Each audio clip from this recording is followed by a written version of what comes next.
Willie D Live. It's Willie D, y'all, back with another episode of information and instructions to help you navigate through this wild, crazy, beautiful world. In the studio, Big U. What's up, King? West, Brody. How you doing? Oh, man, I can't call it. I might stall it. Oh, shit. Yeah. Rap it again. It's good to see you, man. Good to see you in the flesh again. Yes, sir. We had a great time at Jay's Island for his birthday and everything. We had a real good time. You got a interesting story behind your name. Mm-hmm. Big U. Right. Can you share that story with my audience? I don't know the story. The story you told about why you didn't want to carry your government name.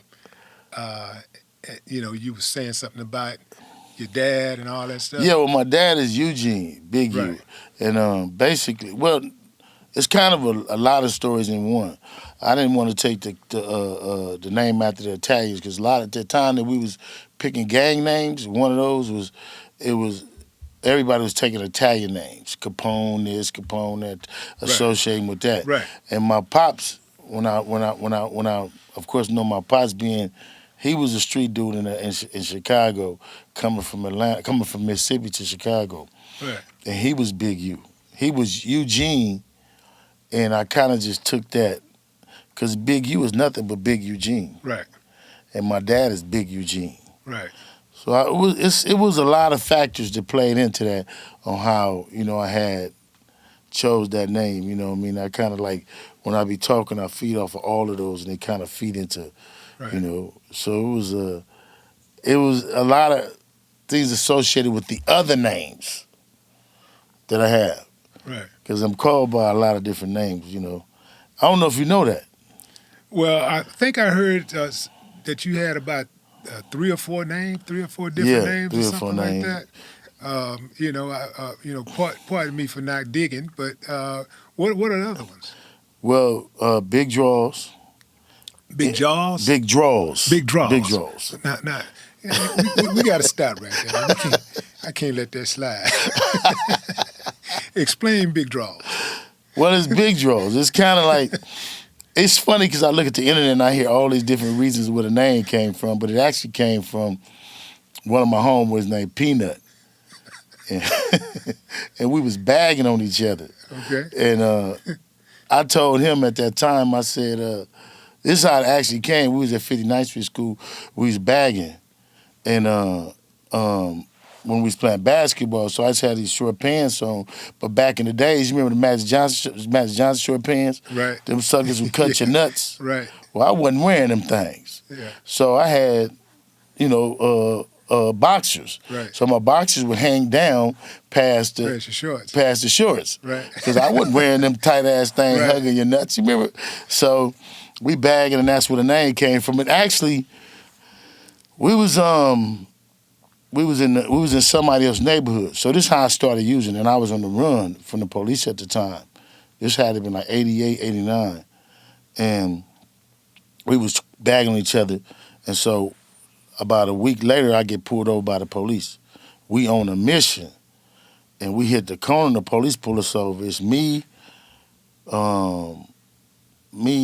Sleep, Nutty, and one more homie. We on some bullshit.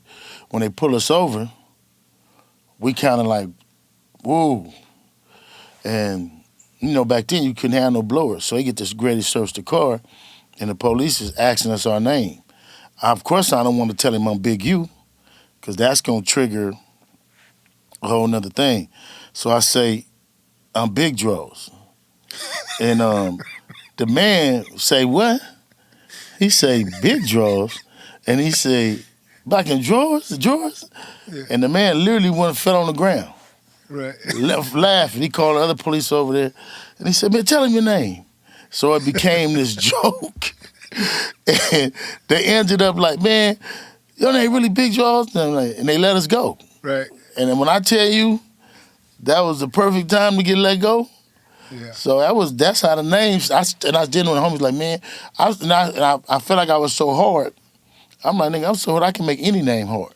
Yeah. Like you, that's how arrogant I was back at that time. You know what I mean? Like, Right. nigga, I could call myself Glasses, and they gonna say niggas gonna want to be called Glasses. You know what I mean? Yeah. And it was really kind of that time because I was coming like Waterworld Skating Rink was still going, and it was. I think the height of Waterworld Skating Rink for us was from 81, 84, 80, and then 88 was kind of like when it started dropping off. We got a lot older, and then people still knew the name and. I wanted to be called something else because I was on the run.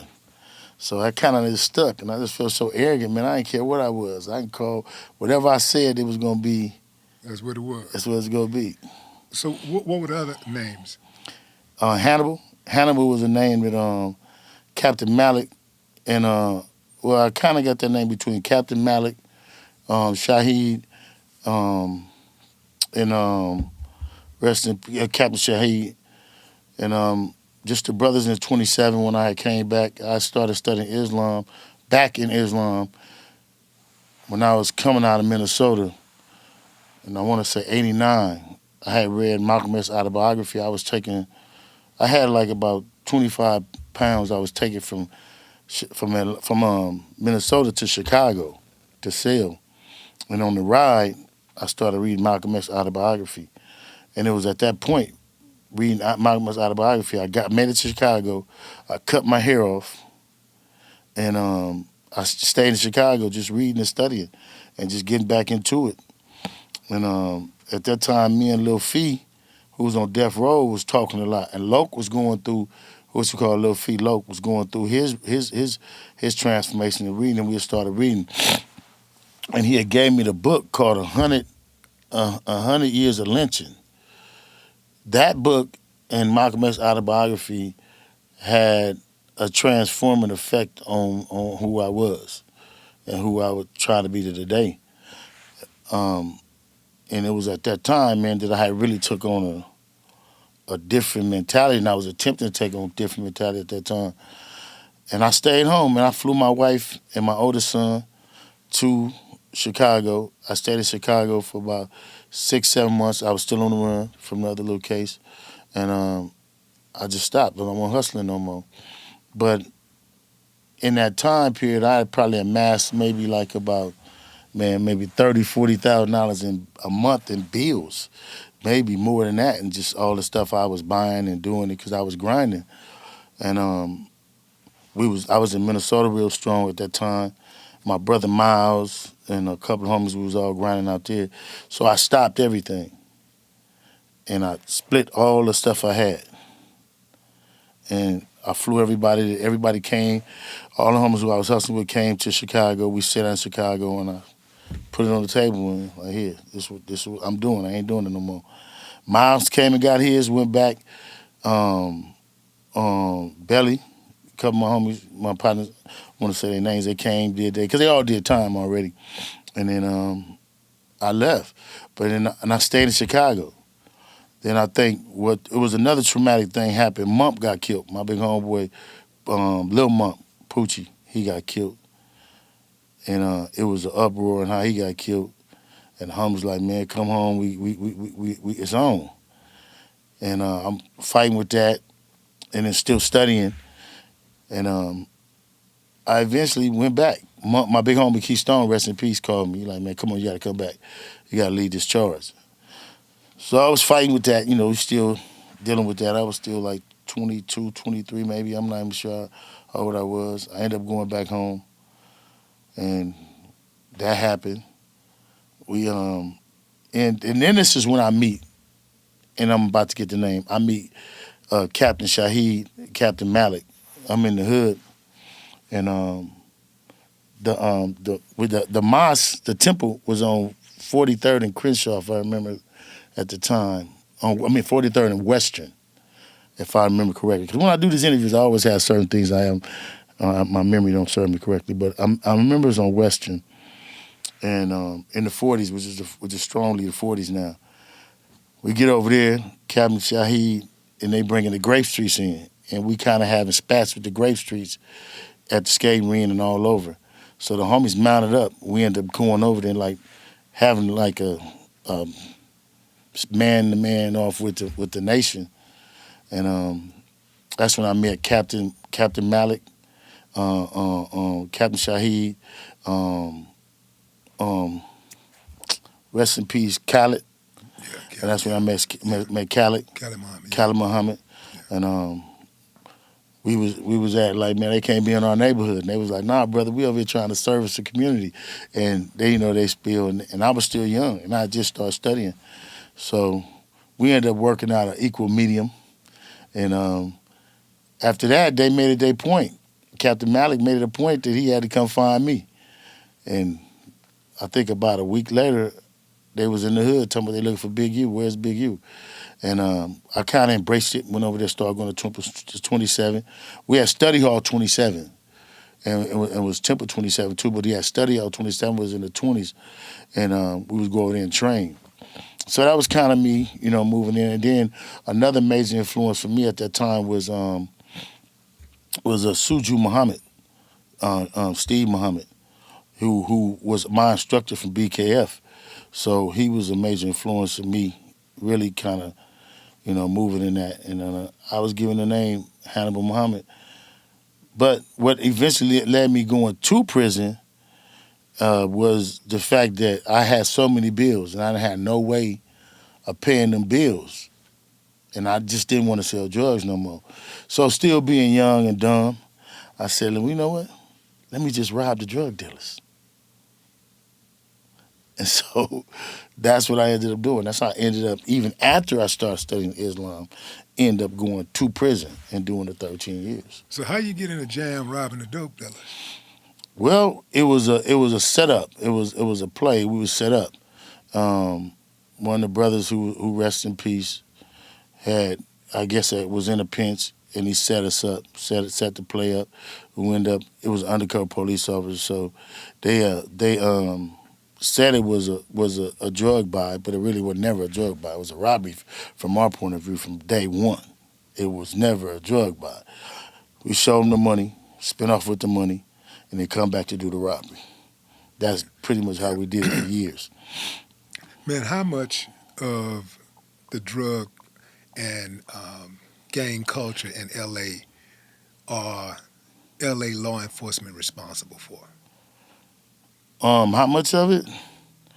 Well, really, to be probably, I would say, a good 70 to 80% of it. In all kind of ways. It's like it's more than one way that you can view it, and that's the reason why the number is so high, because you can't sell it unless they authorize you to sell it. And then you at one time in that period, there was crews of sheriffs who was robbing all the drug dealers, and we see that right now. What the evidence is right now is what we see on the internet, where these guys are able to go with impunity, commit crimes, put it on the internet, and they don't get charged, they don't get in trouble. And what we see is happening is actually the same way, because how do they control our neighborhoods now? They control our neighborhoods because they control these phones, and they control the information that's going into our neighborhood because it's now being dispensed through the internet and through the phones. So it's the same drug. Now how they getting money? You got all these kids is thinking and seeing they can get 3,000-4,000, being as ignorant as they can be on the internet, and you get likes and follows, and you can make $2,000-3,000 a month and doing that. Well, liken that to how drugs was coming into LA. I was looking at, and I'm switching subjects again. I was looking at, if you go back to the NAFTA agreement. So in my era of selling drugs, which goes back to the 80s, we really didn't deal with the Mexicans as much as they deal with the Mexicans now. When they started the NAFTA agreement, after 84, 88, drugs was mainly started coming in through Mexico. Before that, drugs came in from the port.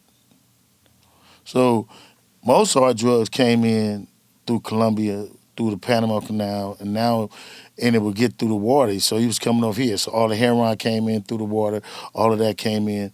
And then at some point, when they started dealing with Mexico, all the drugs started coming in actually through Mexico, which started making different places like here, Texas, Arizona, and all of them are connections for major drug trade. But in the early 80s, it came in through the ports. So we didn't really deal with the Hispanics or Mexicans that's coming out like we did now. It was really basically the white boys, the people in authority in LA who really had the connections to the ports. Gatekeepers. The gatekeepers. And that changed. And then when you seen that change happen, you seen the rise of the Mexican cartel, you seen the rise of the Mexican mafia, you seen the rise of all of that. And because, like I say, early era, all the G's, they really didn't have to go through Mexico or deal with that. It was basically coming through the ports.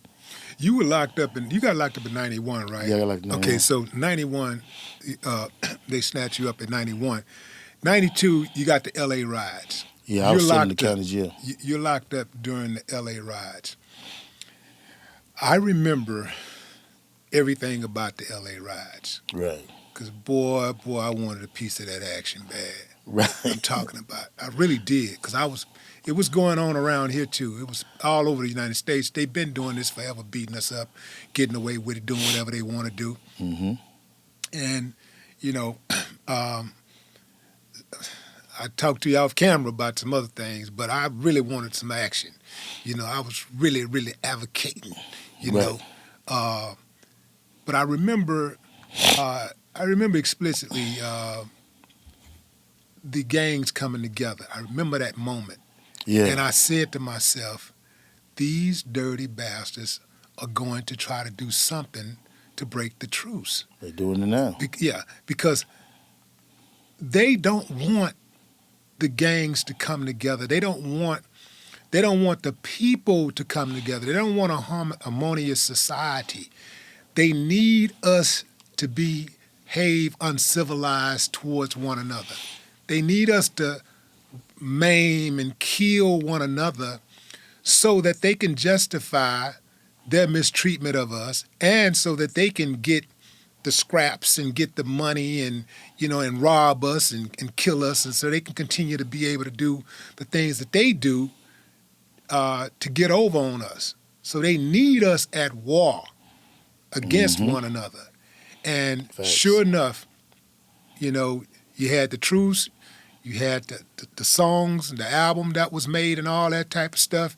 And then after a little peace, then the war started again, and that is because the LAPD initiated, not just LAPD, LA County law enforcement, all throughout they all played a hand in it. And what really runs me hot is that how they treat us, and we allow them to get away with it. But when we look at each other, we can look at each other. We ain't got to look at each other. We can just kill each other just because we feel like killing on that day. We just feel like killing something. So we just see somebody that look like us and we down them. These people come through our neighborhoods. They shit on us. They disrespect our mothers and our fathers, our grandparents. They body slam our daughters. They beat up our brothers. They call our women bitches and hoes and whatever they want to do, and we give them this magical pass that nobody should ever get. But then when it's one of our own, for little or nothing, we will actually take life. Right. Like that. And this part I cannot get with. I do not understand that for the life of me, because in my mind, an enemy is an enemy. A violation is a violation. Right. You know what I'm saying? It doesn't matter who committed the violation. A violation is a violation. And if my mind takes me there, I do not see color. I do not see status. I do not see I do not see position. I don't see none of that. I see red. That's what I see. Well, I deal with that on a regular basis. Like I said, look at what the internet is and where we are right now with the internet. But traveling back there, LA has seen a lot of changes.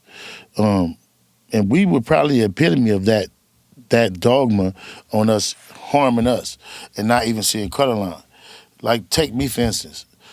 It took me And it took what the Honorable Elijah Muhammad was teaching in the Nation of Islam to make me be able to understand what you're saying, to be able to receive it, to have see what a problem I was.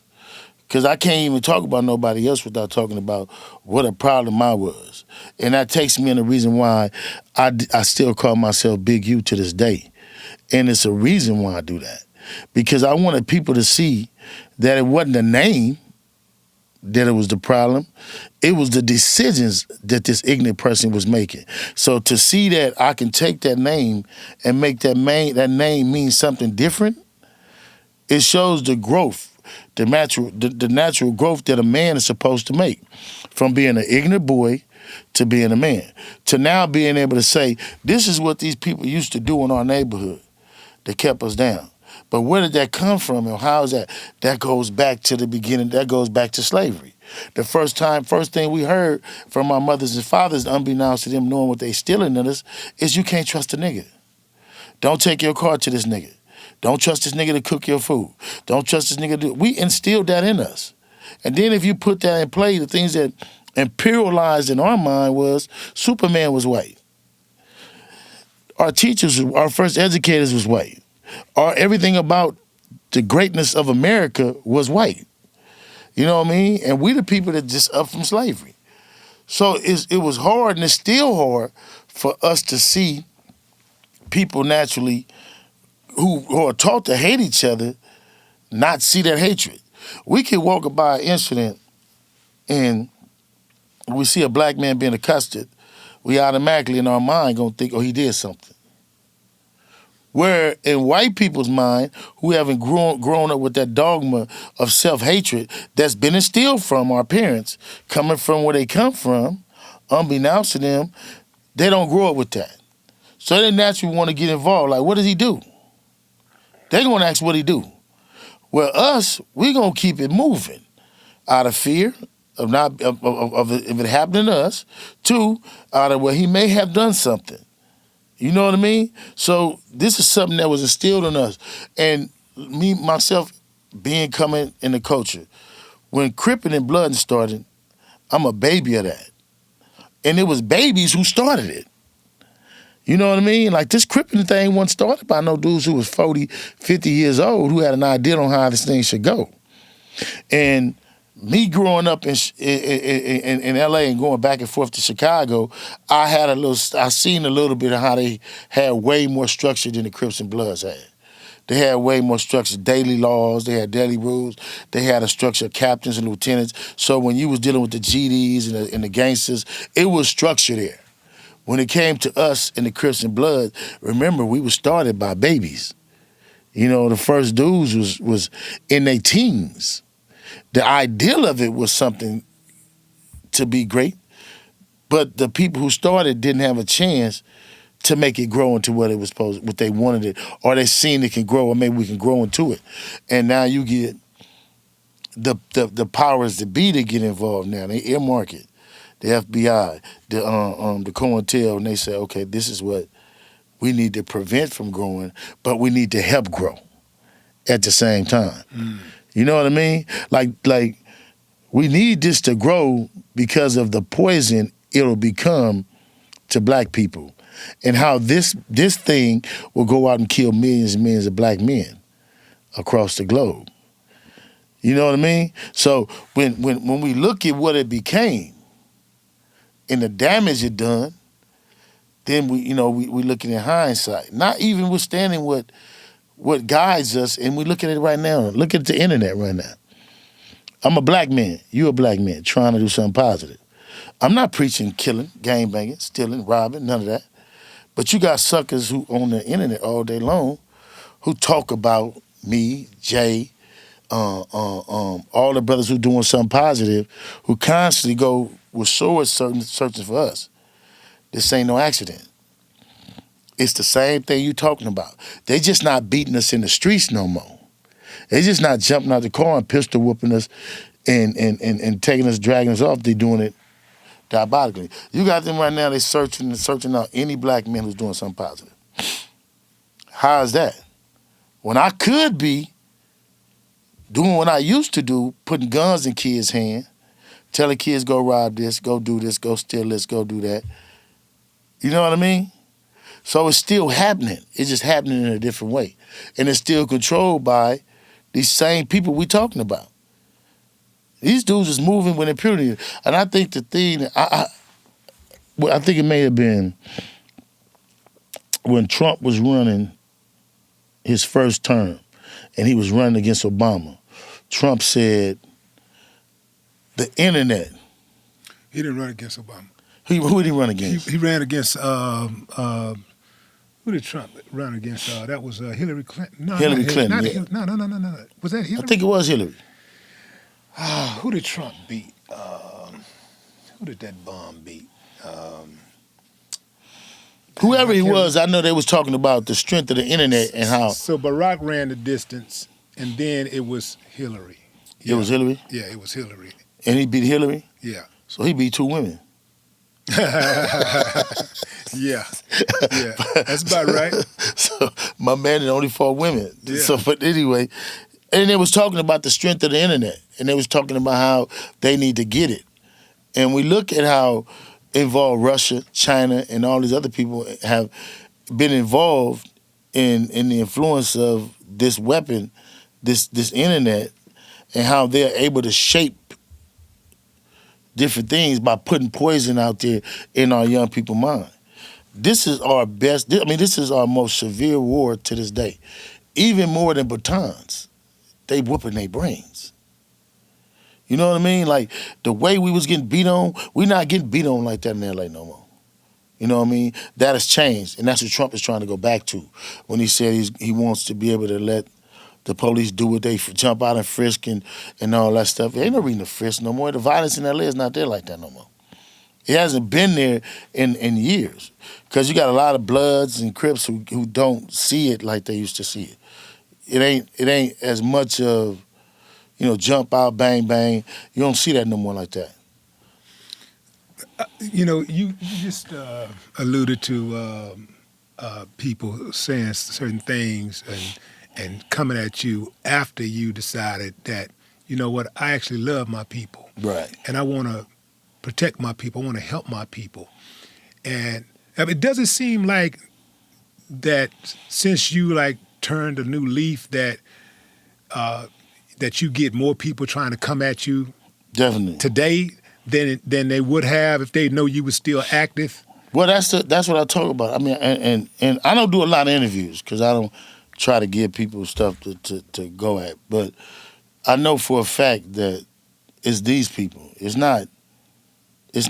all diabolical because if you go at somebody, you want to fight somebody who's fighting you back. You know what I mean? Like, a fight is not a fight. If you're not a coward. Yeah. If you're not a coward. If you're not a coward. Right. If somebody's spending the time to talk about you or you fighting them, because me, I'm in the same place every day. I'm in the same place. You know what I mean? I'm in the same place. I'm at Crenshaw. I go live. I post where I'm gonna be at. I move how I'm gonna move. But I know my fight ain't these COINTEL. My fight is the white people who don't want to see a black man saving young black boys. This is the fight we have.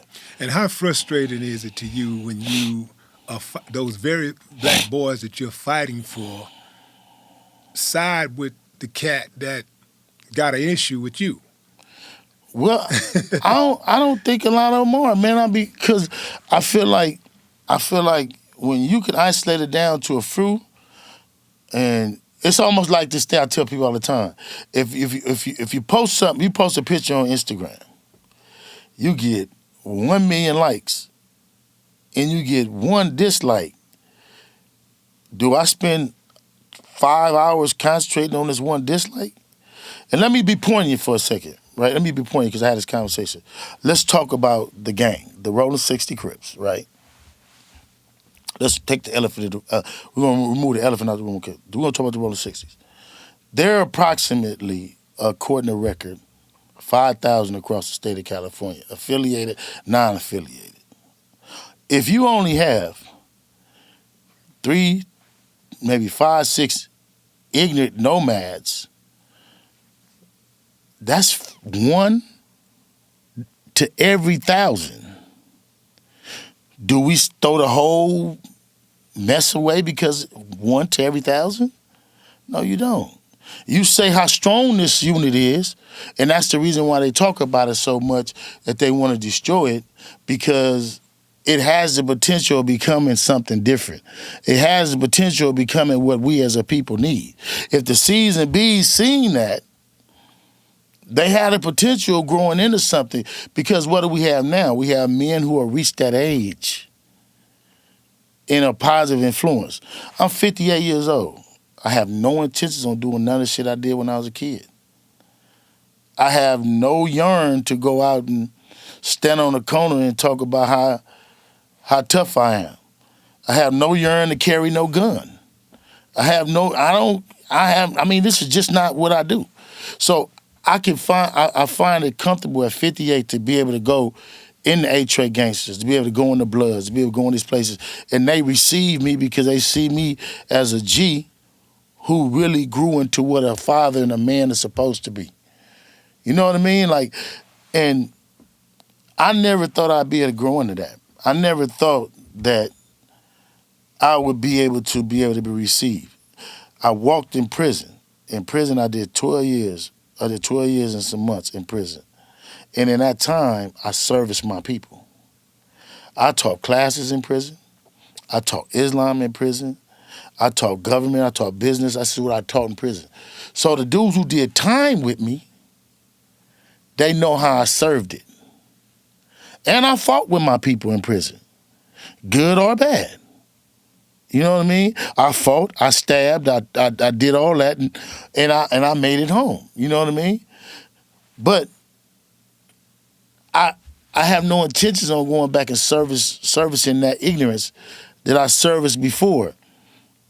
But now here I am right now. I still deal with the ignorant nomads of the COINTEL program that's still alive and thriving, and that does not want to see black men help other black boys become men.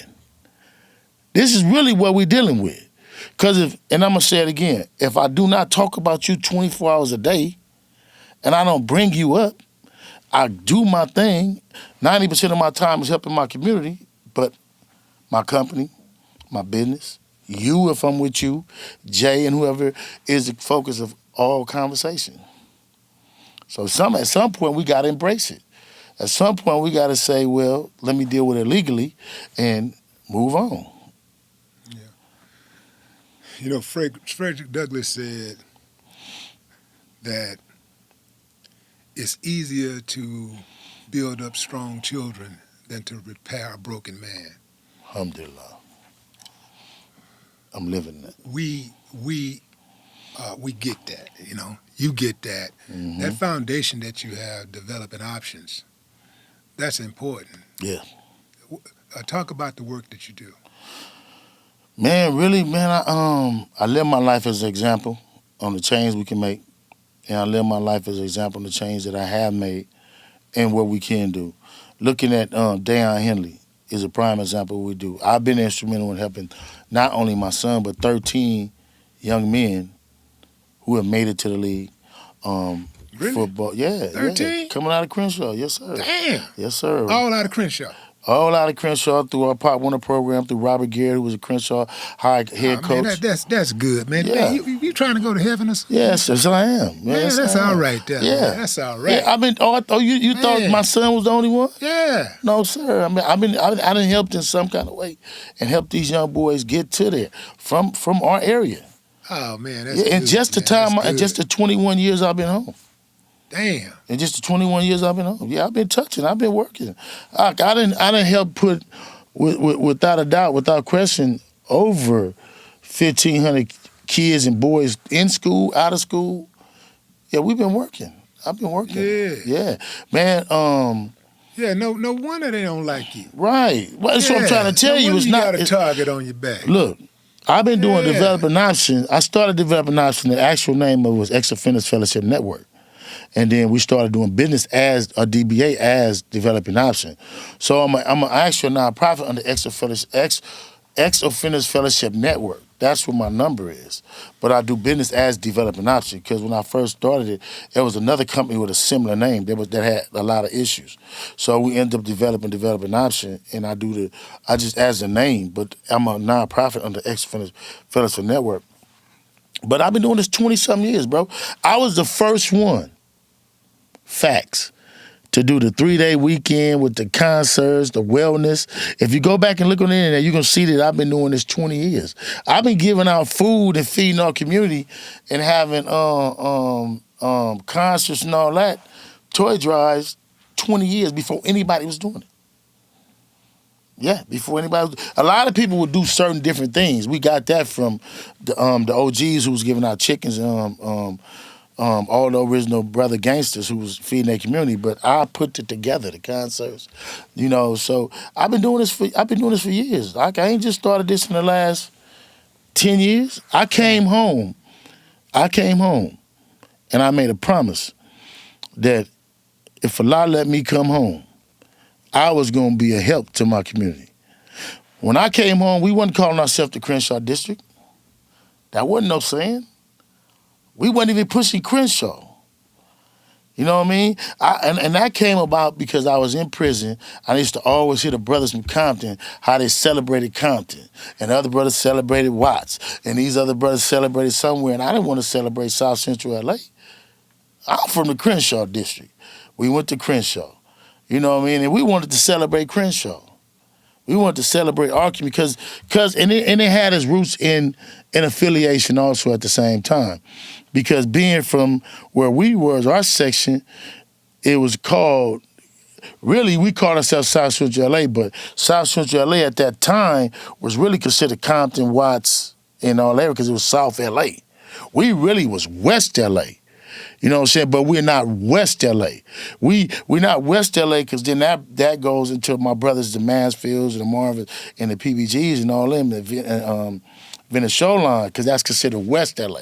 So we not really, in our area, it's now called the Crenshaw District or the Crenshaw area, but prior to me coming home, we was kind of like no area. You know what I mean? Yeah.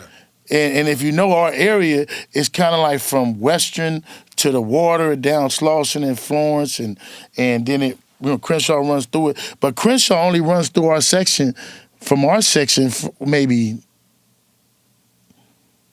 20 blocks at the most. You know what I mean? And we claim that little section and we made it popular. But that's also old Crenshaw. That's also where, 50 years ago, if you was black, African-American, you couldn't party in Hollywood. You party right there at Crenshaw. Mavis Flats, all of that, right up and down Crenshaw. You know what I mean? That's where all the old players was going.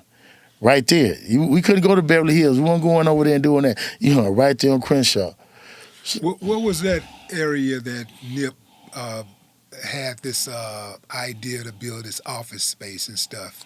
It was right there on Crenshaw and Slauson. He actually not on Crenshaw. He actually is on Victoria and Slauson.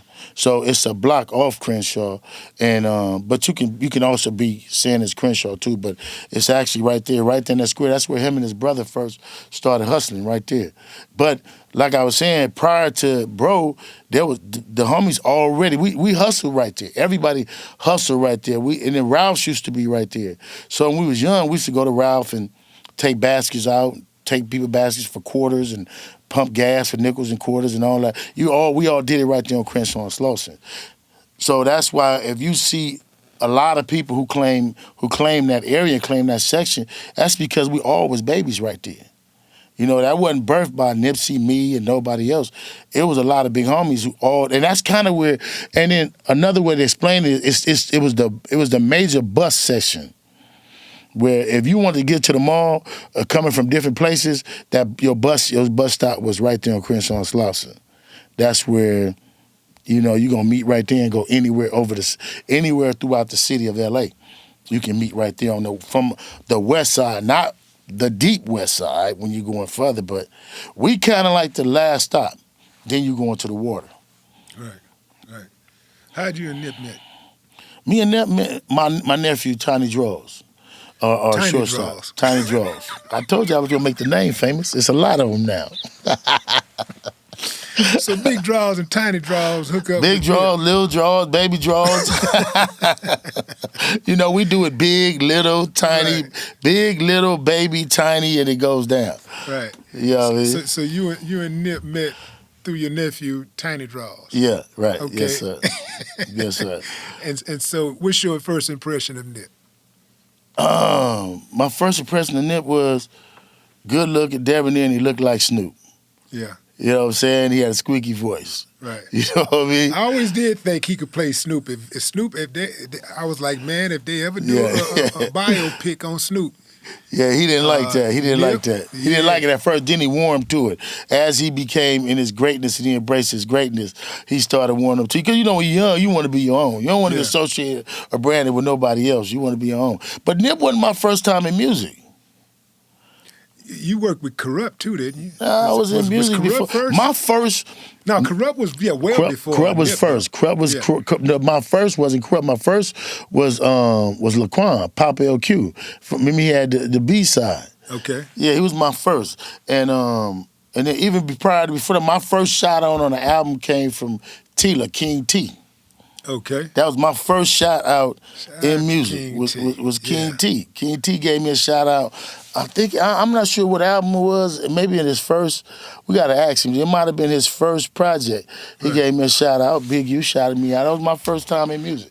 Yeah. And then I slowly in around because I was getting money at that time. You know what I mean? But my first actual sit down with the ideal of doing music came from Laquan, Papa LQ. Yeah, that was my first time. Then Corrupt. So explain to me like what your relationship was with Nip. Like, I know that y'all was doing business together and everything. Then at some point y'all fell out. Somebody said y'all had a fight. Yeah. No, we ain't had no fight, man. Wasn't no fight. No, Okay. no fight. But Nip couldn't fight me, man. Right. Okay, so but at some point y'all fall out and he goes his separate ways, right? Yeah. Y'all go y'all separate ways, right? So, you want me to explain to you how we met and you want me to travel through that? Yeah. Okay, I'll do it as fast as I can. So, basically, I come home in 2004. Okay. About 5 months out of prison, I hook up with Suge. Suge Corrupt was the president of Death Row at the time.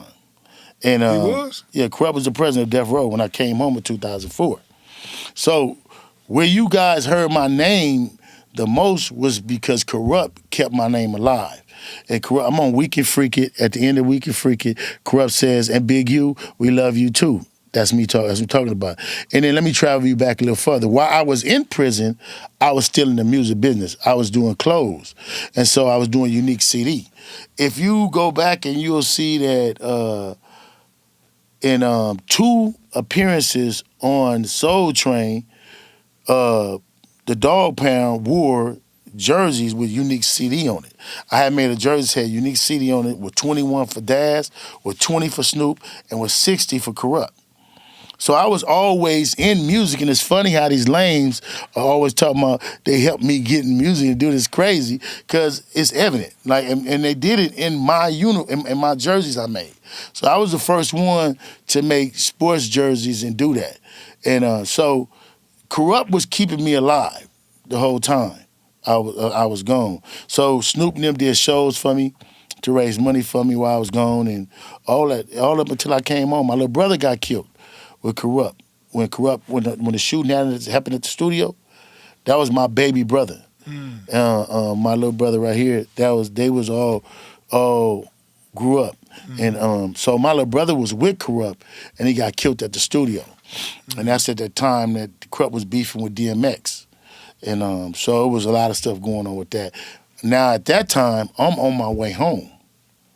So now the thing is his Big U coming on, Corrupt big brother, and then so when I come home in 2004, because I paroled out of the SHU, I caught a case and ended up doing 4 years and 9 months in the hole. And I paroled from the hole. And so now I come home, I'm dealing with Suge, me and Suge, dealing with the business.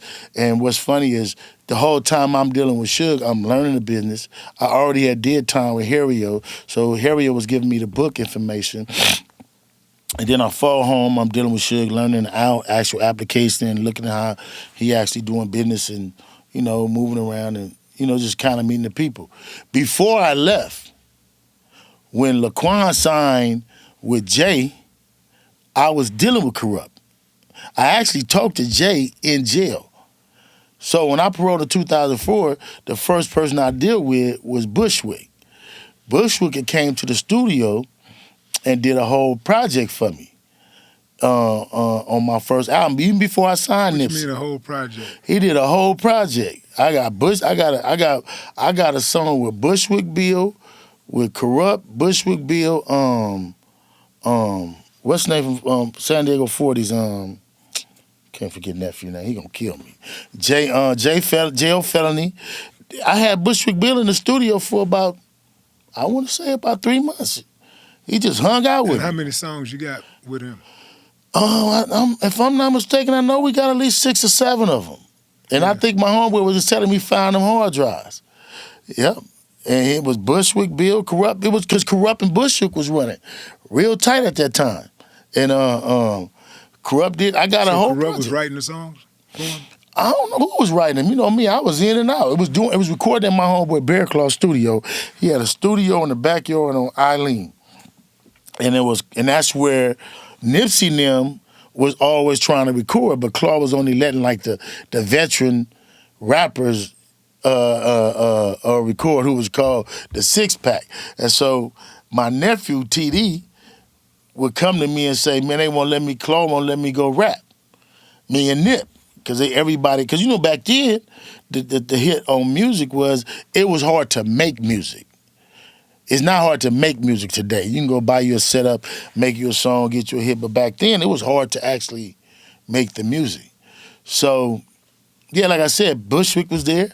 I got Bushwick. I don't know who wrote none. I wasn't in there. I didn't write, so. But I got video of it.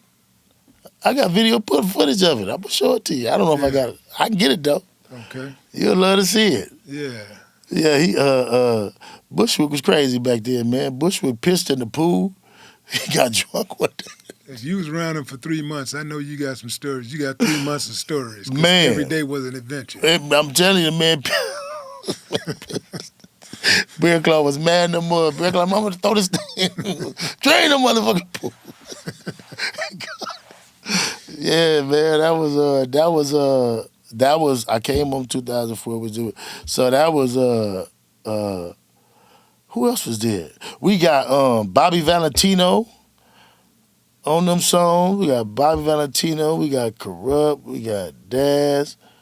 Snoop even gave me a song back then, and all of this was prior to me, ever running into Nip. You know what I mean? So to fast forward, you and Nip, y'all started working together. Yeah. And the trick part about it is y'all was working on those mixtapes, right? No. What happened was, me and Suge decided it was time for me to do my own thing. Suge gave me a studio, and gave me an engineer in Hollywood. So now I'm off to go find me a rapper. This is about 2006, 2005.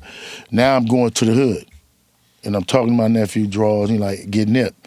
So now I'm looking for Nip. But I went to Cobby, I went to all of the homies, everybody's telling me, we listen to all the different music, we see Nip. Nip got this book, his record label he want to start, Slauson Boy Records. So I'm like, he only got the name registered. He don't have the business and all that shit file. He don't have it. I'm not gonna help you with that. But then I see him. He's so charismatic and so strong and good looking. In my mind, I feel like he the one. And then he was dedicated. Like he knew what he was gonna do. He knew he would reach where he reached, Grammy status. He knew that. And I could see it, and I was driven. So I'm like, I got the tools. And then we started moving. And his brother was home at that time. And I started running the little doors, because it was a lot of backlash from my relationship with Suge in the industry. Not pretty much the people didn't know who I was, it was kind of like, who I am, who I was, and then it should gonna come through the door next. You know what I mean? So we was dealing with that. Then I went and I talked to Breon Prescott first. Me and Breon talked. Breon like, I'm gonna help you, but Breon was doing so much other stuff. He started having a lot of success with other people. So then I went to Steve Lobel. And I said, Steve, help me with this project. Steve seen it, fell in love with it, let's go. We ended up going, we went to Atlantic Record. I don't like to say all the names that turned them down, but a lot of people turned us down. We ended up going to John Shapiro at Cinematic Records. Nip had a mixtape we didn't know nothing about that he had did some other stuff. So we started finding a lot of stuff later on. It was kind of like making conflicts. It was kind of, we was trying to do this. So you know how they go. People had stuff going and they didn't tell us about it. We don't find out until we sign you. So we got to go backwards on a lot of that stuff. Boom. We ended up dealing with a lot of that. It cost a lot of money, some money. But we signed with John Shapiro. John Shapiro then elevated up into, we had Epic, Sony Epic. Was it Sony Epic? I think it's Sony Epic, right? We was at Epic, and Epic is owned by... I'm not sure, man. We didn't know who owned it. But yeah. So we ended up there. We signed there, he ended up sending us back to Koch. Because Koch was doing the street promotion for Epic. So basically our situation was if we go from there and we climb up, we started doing that. His brother had got locked up before that, so we took over everything. And that's when he started seeing the move. So what they gave us, so the deal we got was like 1.5. It was 3 mixtapes, a tour, and 3 mixtapes before the studio album, and another 3 mixtapes before the second studio album. Something like that. But we was dropping mixtapes, and we was signed. Like, we've always been signed. Like, damn near from day one. And all of the music you seen that came out, really, was music that was put out by Epic.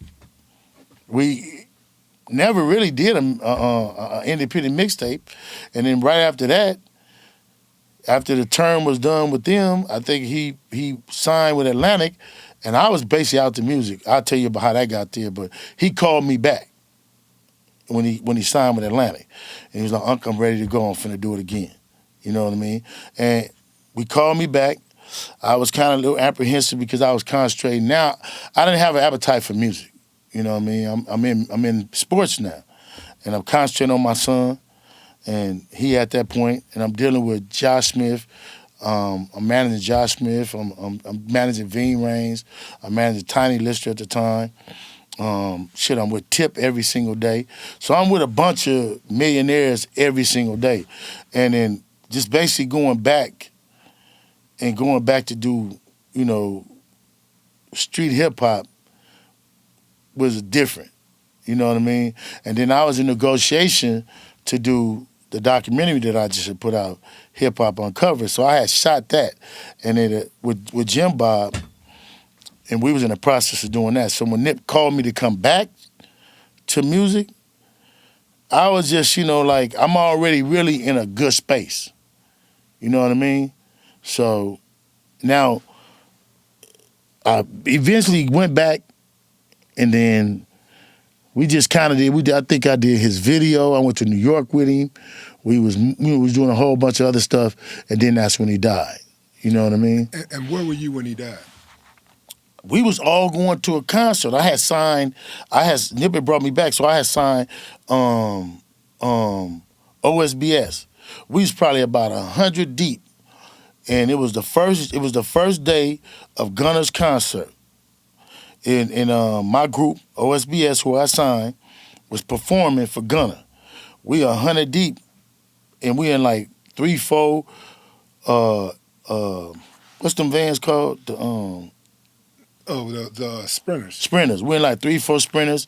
We caravan and picked the homies up, all us together. We on our way to, because Gunna was performing his first day of his tour was the day Nip got killed, and it was in Long Beach.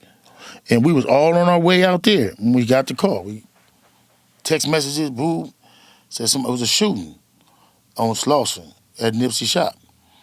Then about 15, 20 minutes later, everybody's phone going crazy. Almost all the homies is together. When we get the call, we shoot off from there. We actually was on 6th Ave with 100 cars. We got all the streets blocked. We waiting on UK to come out the house. Everybody's phone blowing up. Nip got hit. We flying up there. We fly up there, and we see the scene. And where were you? Where were you the first time somebody accused you of being involved in Nip's murder? You know what's funny? Let me tell you. I never really been accused until after the ignorance. I was on the phone with Suge. Me, Suge Knight, and one of the homegirls that worked at TMZ. Suge on the phone. Suge said, "You ready?" And I'm like, "Ready for what?" He said, "You know you finna get accused, right?" And I said, "No, what the fuck you talking about, man? Go on with that bullshit." He said, "They're gonna accuse you the same way they accuse me, Puffy, and everybody else who ever dealt with somebody." I just did not even see it coming. And I never even seen it coming because I'm like, that's like the farthest thing from my mind. You know what I mean? Because you got a manhunt. They got a manhunt for the man, for the dude. Then I seen this little fake thing that went out. And it was just going around a bunch of different text messages. You know, police arrest Big U get arrested. And it was like, and I'm like, it's kind of like my first experience with the internet. Because I'm like, Big U get arrested?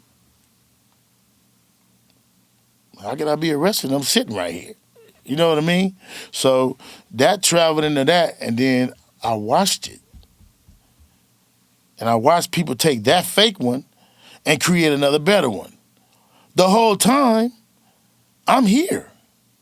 And then what's even crazier is, after so long, I was mad because I want them to hurry up and adjudicate this case so the evidence can come out.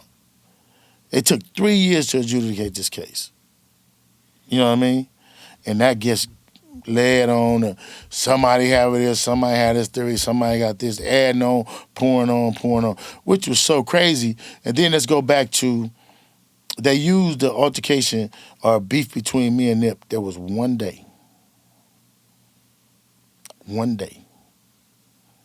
Misunderstanding that everybody had. Brothers and sisters, fathers, misunderstanding. Talking about I was in a shootout with his brother. Well, a shootout means two Black people. Sam? Black Sam. Yeah. A shootout, two people got to have a gun, right? I ain't got no gun. Have you spoken with Black Sam? I spoke with him right after that. And we was all good, and years went by, and everything was good. We ain't had no issues, nothing whatsoever. And then leading up to his brother's demise, you know, even before that, it's a lot of things that happened in our neighborhood. Like with Fats getting killed, some of these other dudes getting killed. And it's kind of like then all the trauma they have and just maintain the store around a bunch of grimy people, which had nothing to do with me. Because basically, I'm not in music. I'm not in entertainment, only on the film side. I'm writing movies, I'm producing movies, I'm managing Veen, I'm managing Tiny Lister. I did this, I managed Tiny Lister and Veen up until Tiny Lister died. I'm getting way more money. So you're saying you didn't have a motive? I mean, that's not a motive because everybody was if you listen to the rumor mill, the motive is you were mad because you was X'd out of the deal. You know, you couldn't get no more money with Nip, so wasn't no money to get. You wanted them dead. Factually, wasn't nobody making no money but me. I had the development officer contract, which they put that on there, and they tell you how much money that was. I had managing Veen. I'm managing Tiny Lister. I'm doing shows with a multitude of other people that I'm doing business with. I'm doing 2-3 concerts a year with development option and my others. I'm booking every artist that basically comes in L.A. Yeah, and that was also the rumor that perhaps you were involved because Nip brought Khaled to the hood or something like that. Which is so funny. When Khaled was my friend And that didn't make sense to me. It still don't make sense. That made absolutely no sense to me. But also something else that didn't make sense to me. The hit didn't make sense to me because who takes this girl on a hit, and who goes if you're going to go do a hit? If it is a hit, if you're going to go do a hit, who goes to confront the guy? He already know I'm finna do this dude. Who goes to confront the guy, leave, and then come back? No, you got it wrong. He never left. Where he went, they say he went to the car or something. No, sir. See, and that's where people get it messed up, and that's where it get convoluted. They had words. Right. He went into Master Burgers and ordered a burger. Ordered a burger after they had words, and sat in there on camera, walking around, and you can see the derangedness in his head. He sat in there with his shirt off. Then walked out. So he didn't leave like they make you think he had words with Nip. Left, changed his clothes, and came back. That's all untrue and unfactual. I didn't even know the facts of it. Till Street Gangs, Alonzo did it, and the brother had words with Nip, from my understanding, because my big homeboy, Cousin Kerry, was there. He's the one who got shot in the ass. He's one of the ones that got shot. And dude left. Stopped, go to order some food or had whatever he had did, sat in there, and then left and went and did what he did. Left and changed, went to the car and came back and shot bro. And you can see something was twirling in the dude's head. But they omit that to make people think that it was a hit. It sounds better. The man actually sat there. So so now you got to add that in there. Who gonna do a hit? You gonna have words, go order you a burger or some fries, whatever you order, and then... Yeah, and that's another thing. Nobody's arguing that's coming to do a hit. Ain't nobody, you're not arguing with nobody. If you coming to do something, that's what you're going to do. Right. And then you out. So yeah, that didn't make a lot of sense to me either, man. But I wanted to speak on that because that is it's still...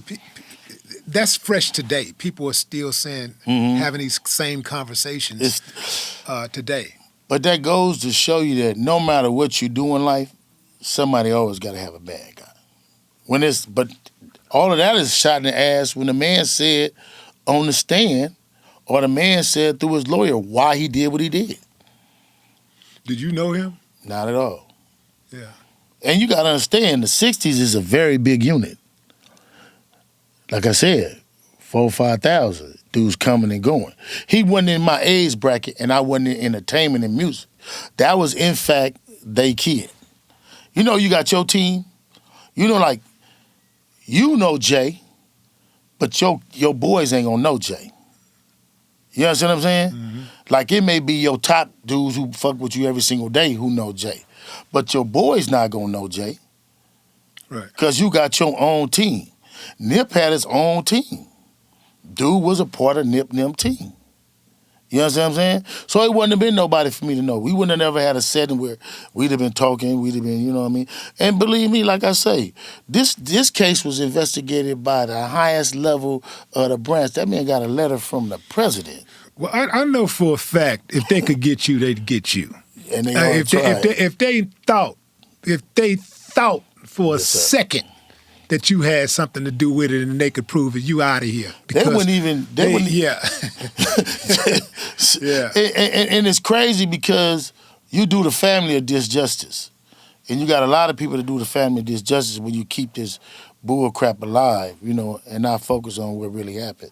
And then you got a lot of people who just making money off the demise and the pain of this family. You know what I mean? Because they know. You know what I mean? And then, like, the other stuff that these other lanes and his brother and all them is doing, it's all ridiculous. You know what I mean? Like, if I had a problem with somebody, you would know it. It would be loud. You know what I mean? Or it would be done in a way that it's supposed to be done, and I didn't have no problem with my kid. He loved me and I loved him. You know what I mean? He looked for me. I didn't come back into music. I was doing sports. I'm making millionaires right now to this day, still. I still manage people.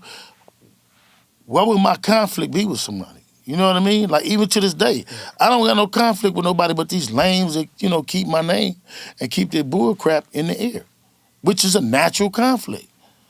But it was painful to me, though, because it was a dark time to even see that you can't really mourn the loss of somebody who was dear to you.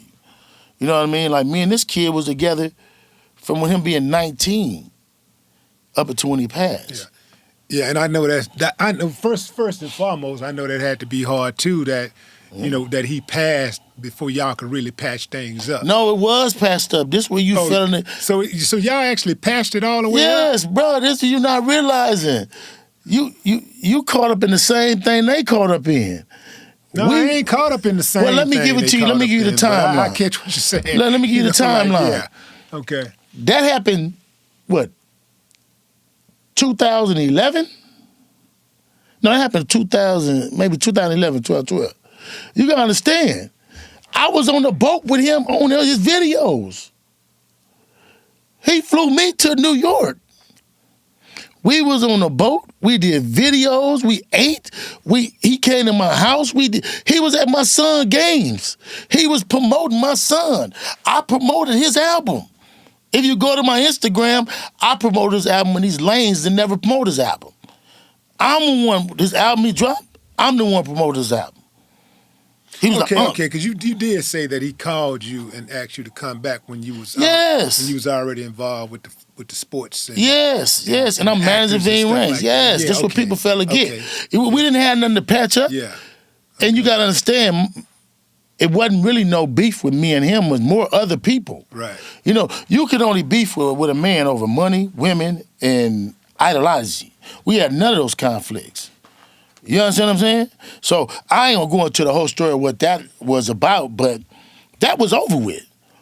Gotcha. You ain't really gonna be able to beef for nobody in their neighborhood without there being consistent conflict.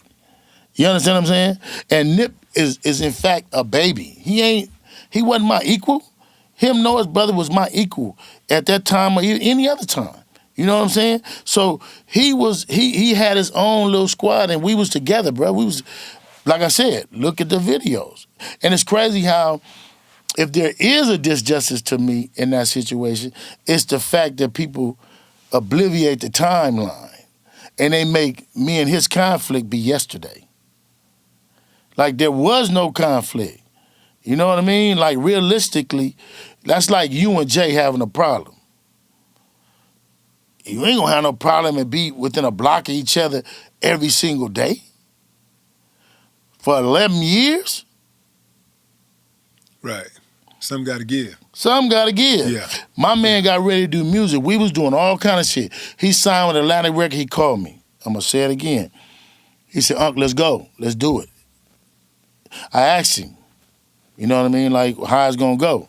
We talked about all that. Boom. He said, "Let's go." We went to New York. We shot the video. I'm on the boat with the man. Yeah. You know what I'm saying? I'm in the videos. Man, I'm really glad that you cleared that up because I didn't know. And he got a whole ass song where he shot me out. Yeah. I'm Big Draws. I'm Jay Prince now. You know what I'm saying? Yeah. He shouted me out to all his music. Yeah. What conflict would we had to, bruh? Yeah. And like I said, I'm glad you cleared it up also because, like I know where I was. Like I remember it's like I knew where I was when Pac was killed. I knew where I was when Biggie was killed. I knew where I was when Michael Jackson died, when Marvin Gaye died. Right. I know exactly where I was when Whitney Houston died. Right. It's certain people I just know. It's like it's family, Mm-hmm. I know exactly where I was, what I was doing, and I know my reaction because I'm online and I read, something about it was like up at the top of the, how they had those stories off to the side when you're like online. A teleprompter or something. When you're online and you're on a website and they may have a smaller story off to the right at the top. Yeah. That's how it was, and it said, rapper killed. And I thought it was another one of the youngsters. So I overlooked the headline the first time. First time I looked at it, because so many little, and everybody a rapper these days anyway. Yeah. So every day another rapper dead. Kinda So runs, yeah. I didn't even really pay any attention. And then a few minutes later, I went back to that page, and I saw Nipsey name, and I couldn't believe, like out of all the people, Nipsey was that dude that we say we want. He was the man that we say, this is the type of man we need in our neighborhoods. It's a man that love his kids. I showed that man that's how a to do builder, that. not a destroyer, right? He's a builder, not a destroyer. You know, he's an asset, not a liability. Right. These are the men that we need. For somebody to do Nip like that, boy, that stung, man. I couldn't believe it. Like out of all the people, None of us could, bro. Like, You gotta Nip- understand. Nip was the same way you viewed Nip. All of LA did. It's like you could go and be looked at a lot of different ways, and it's gonna be based off your work. And one thing that always sticks with me that Nip said was when he said, he was talking about, it was an interview, and he was talking about how he used to go places when he did certain music and people would receive him differently. So when he started changing the lyrics of his music, people started receiving him differently, and he's seen that. That's when I was like, man, he grew up. He grew up, like, you know what I mean? Like, as with the conversation we used to have as a man, as a Muslim, as somebody who grown in and helping their people, I was proud to hear him say that. You know what I mean? Like, wow, like he got it, like he did. You know what I mean? Like, Hey, what did you mean by when you said if you were on the streets, death row might have never happened? cause I was gang banging, man. You know what I mean? I was gang banging. It was, you know, me and Suge was just laughing about that about 6-7 months ago. We was on the phone, and we was laughing about that because I was gang banging. You know, when I was doing what I was doing, I was snatching all the heads of every organization. You know what I mean? If you was the man, I was coming to see your pockets. That's what I did. You know what I mean? Did you ever think that was like a actual job? It was a job. It was a job to you. I ate, slept, I had vans, I had equipment, I had all that. Yeah, this is what this is why I ask you this, because, you know, a good friend of mine came by my house one day, and you know, he had his jack kit in the back of his truck. And so he raised up the tail of the tailgate, and he was trying to show me something else, but I saw the jack kit, and I said, "Man, what the hell is this?" He said, "Man, that's my work equipment." Yeah. And I was like, "Say, man, you know that you cannot continue to do this shit, right? You know, at some point, something's gonna happen to where as them people gonna get you, or them people gonna get you. But you ain't gonna be able to just keep doing this." But he had his kit, and, you know, every few days he went to work. But let me explain too a little bit. Let me elaborate a little bit more on that. When I was talking, you gotta remember, L.A., Watts, Compton, Hollywood, all of that gotta pass through us in our section to get there. And we was in L.A. The people who was in Hollywood was the Mansfields. They was big. The Mansfields, the PBGs, and that West. They West. So we were always running into them. And it was more C's in Hollywood, Beverly Hills, and all that, because they lived there. Shouts out to the Mansfields. And so we would always going into them. So I had Corrupt already. I was already in a relationship. I was in a relationship with y'all already, you know, amongst me and my homeboys. And there just wouldn't have been no way that Compton and that movement would have been able to be that strong without conflicting with us at the time that we was, you know what I mean? even in music, even in that. Because, you know, when you got corrupt, you got a part of our neighborhood. You know what I mean? And you was living in that time. So we was a little bit stronger and we was at home. You know what I mean? So I can't say what, I may have been remiss in saying it, but I know what we were and what we were in Hollywood, and I know how we was moving, and I know my ignorance at that time, you know what I mean, was different. My ignorance was a lot, you know what I mean? So, but Suge and them, I could say, would have probably been a great formidable opponent at that time, you know, in our ignorance. What moment in life that happened with you that made you question what real was? Because you know, like when we grow up, a lot of times everything that's right we think is wrong. Everything is wrong we think is right, and we have a really a bad idea what keeping it real really is. Like, and Oh, we're oftentimes we're proud of the wrong things. We're proud of, you know, this color. We're proud of our car. You know, we're proud of the neighborhood, the clique, the crew. We're proud of, you know, being able to, you know, to force our will on people or whatever. We're not proud of taking care of our kids, avoiding jail, making sure that, you know, that mama all right, or, you know, buying mama a house. We're not proud that we went to school and got the degree, made mom and daddy proud. You know, a lot of times we proud of the wrong shit. And that's what get us in trouble a lot. So I just was wondering, you know, like what has anything? Well, multiple I know times. it has. Yeah. What happened in your life that made you It's re-examine what real is? it's so many. Say what happened? Like how many times it happened? You know, and as a father, man, when you conflict with your kids, number one, and then when it's to me is more my kids. It's more the failure when you feel you know you fail or you failing or maybe you not the proper example to your kids, and you know I got to look back and say, damn, I was gone so long. You know, I did my kids a disjustice.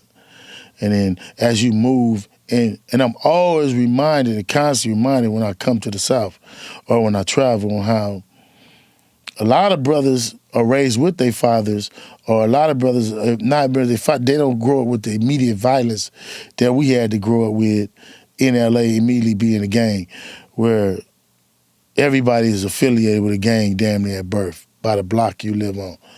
And it takes me back to say those moments when you have an argument with your son or your daughter, and then if nobody else can tell you how much trash or piece of shit you are, it's your kids.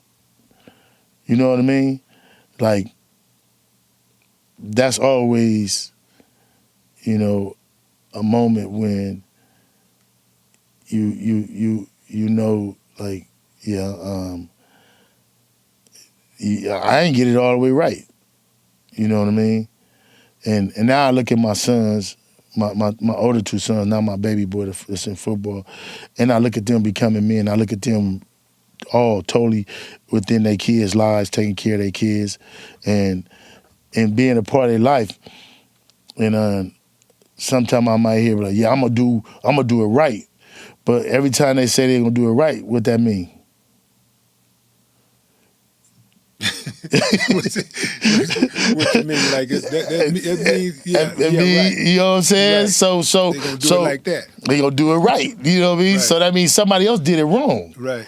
So if you're a father and you want to be a man to your kids, that's a shot. Oh. And if that don't hit you, then you really not connected to what you are trying to do. Because everybody want to be appreciated. You know what I mean? For something. You know what I mean? So those are always, it's like ever present. You know what I mean? Then I watch my son, you know, dealing with their kids and their relationships. And then I look at, where I am, how blessed I am. How blessed I am to still have my mother and my father. Are they older and they, dealing with all of the complications. And my mother fighting right now. And I'm blessed to still have all my kids.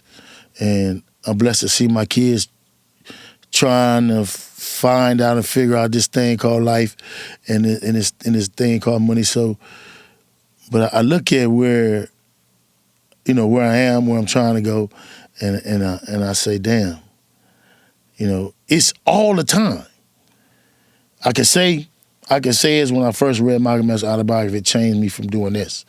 Then I could say it was a conversation and opinion when I feel like when I was 25, 26, now the penitentiary yard becomes mine.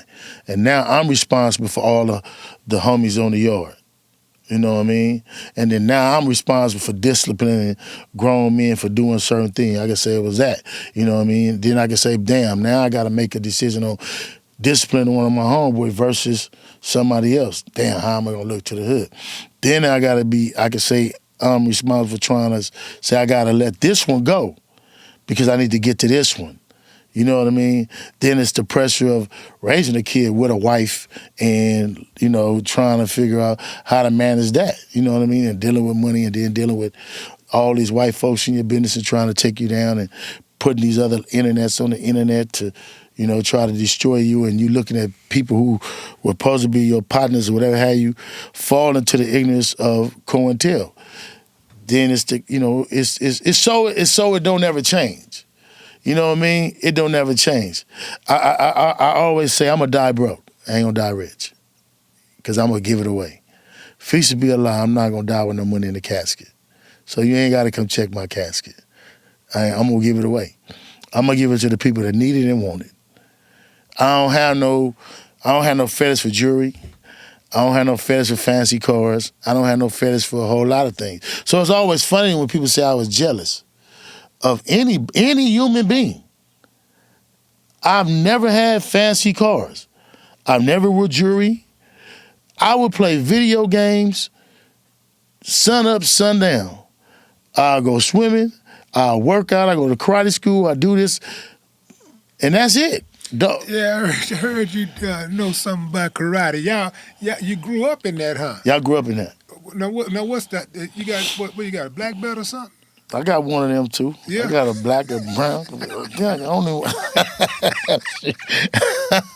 Say, man, was there like something in your life that happened that you viewed as a failure, and it turned out to be a blessing in disguise?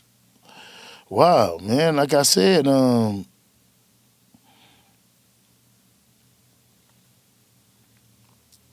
don't know if I had a lot of failures, but like I said, I look at my joy is my sons, not my football player son.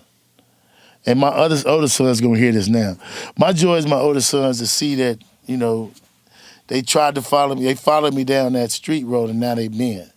And when I see my older son with his daughters, that's my joy. And when I get to see my grandkids and they come in the house, and I can get a kiss from my grandkids while I'm playing a video game. They gonna say, "Granddad, you don't leave that video game," and that's a joy, man. I'm real simple, and like I said, I don't have no.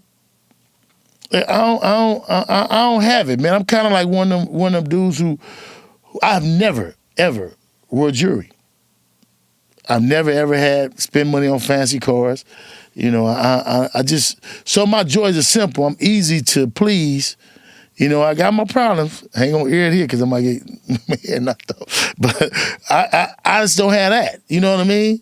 And like I said, I could take care of myself in a room of men. You know what I mean? So, and it's different when you see people like that. I enjoy being around and seeing successful people. I'm most proud of my joy is when I was on the island with Jay. Boy, I love that. Because now I got to reach that. When I see Snoop, the success of Snoop having, now I got to reach that. 50 Cent, Snoop, you know what I mean? All these dudes, man, in top at TDE. I love this. You feel what I'm saying? Because I want to be the one that did it. I got a lot of movie projects coming. I got book deals coming. A lot of things just lined up that I'm doing, and I'm still. I get up, man, and I work. You know what I mean? And then I'm in a good space. I just got to say that, and I don't have a lot of regrets. I don't have a lot of wish I would have done it, or wish I didn't do it, or I don't have. Well, I got a lot of wish I didn't do, but I don't have a lot of wish I would have done it. And then maybe I should dream more. Maybe I should, want to do certain things. I never wanted to do no traveling. Like, I ain't the one who want to go a lot of places. I only reason I went to the thing because, But you're gonna have to travel, man. Does the missus like traveling? Yes, she want to go a lot of places, man. You got to go. You ain't got no choice. Yeah, well, now my last baby's in college. My last baby's in college. And I mean, to speak on me now, I can do a lot of things. Yeah. You know what I mean? We going to do it when the money ain't right, man. I don't got no money like people think I do. You know what I mean? And I ain't mad at that. You know what I mean? My son is going to be very wealthy in a couple of years, and he love the hell out of his daddy. Me and my son have a great relationship. We have the best we could because my son know I was there. A lot let me be there. A lot let me come home, help guide his steps, help him make right decisions, and we as a family and as a team made decisions. But I was able to do that because I had a lot of help, man. I had a mentor, man, who I watched a lot. His name is Robert Garrett. He's the head coach at Crenshaw High School. I watched him, do a whole lot of things. Then I have my uncles, my dad who lives with me, who I take care of. I love him. He was the one that put a drive. I watched my dad work he had 2 different jobs. We had our own store in Chicago.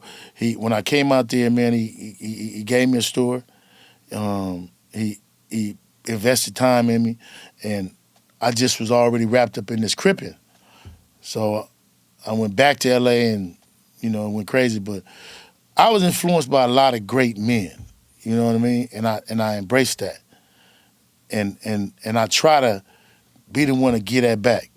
Because I know my failures is what I'm trying to correct in LA. I didn't have nobody who took me like I take kids to football practice. Like I'll Uber a bunch of kids. I'll spend money I'm not supposed to spend on buying pizzas and giving these kids a chance to be out of their neighborhoods and be with me. You can see a family structure, a wife and a husband at my house. You know what I mean? My wife always go crazy because there's 1,000 kids at our house. It's kids at my house I don't even know they're there. Their mama gonna call. Yeah, he here. I gotta go find him. Where he at? He in the basement. He here. Right. He in the. You know what I mean? And it's a great place because well, I don't want to say nothing to get me in trouble, but you can see a man and a woman relationship, and a lot of places you don't see that no more. You know what I'm saying? And the things is ever changing. But I want to give them a chance to be able to be successful and see that. And whatever you do, you do. And nobody took me there, bro. Our examples was to go break in the house. How you break in the house, how you steal this, how you do that, how you know what I mean? I right now employ 67, I got 67 people that work for me right now for developing option. To this day, 67 are my homeboys. It sounds like to me that you didn't seek out, let me back up. The information that you got from the guys that you respected, the men you respected, you sought out that information. When you sought out information, you were good.